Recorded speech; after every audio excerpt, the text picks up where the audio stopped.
Манай хүн элэгний сироз гэдэг өвчтөй онцлогдоод тэгээд эмчилгээнд орчоод тэгээд үндэ дандаа имээр эмчилгээ хийдэг байсан. Тэгээ байжсэн чинь манай дүү эмнэлгийн талын хүн байж байгаа амин чанар гэдэг уурэг байна. Уугаад үзье гэсэн байхгүй юу. Тий ядарч байгаа юм чи бүр ингэ сулдээд байгаа шүү дээ. Тэгээд гар зурхасаа залхуураад жоохон хөвтгөл идэг. Хөвтнэ гэдэг чинь болохгүй байхгүй юу. Тэгээ уургаа угаал гадагш дотгошоо яваал хоёулаа ингээд харж одоо бүр сайхан болчиход байгаа.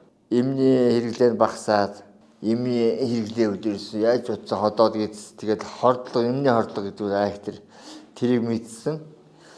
Ер нь тэгэл хордлогыг бол одоо сүүмөөр тайлбарлагдгийн тэрний зүйл биш юм шүү байгаа. Тэгээд энэ амин чанар уургийн талаар мэдээлэлтэй болчоод тэгээд энийг ууж эхэлсэндээ тэгэл даралт нь багассан, хавн шээсээр гарч тийм үү яадیں۔ Тэгээ багассан. Тэгээд сайн болсон. Голцоо одоо энэ шагаанаас дээш шилб хаваарай. Тий тэгээ хөл рүүгээ маягтна гэж их хавгдаг байсан.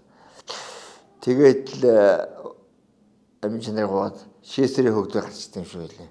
Эхлээд нэлээ их шээдэг байсан бол шүнд 2 шээдэг байсан бол 1 болоод сүүлдээ бүр багсаад өглөө бүр шээдэг.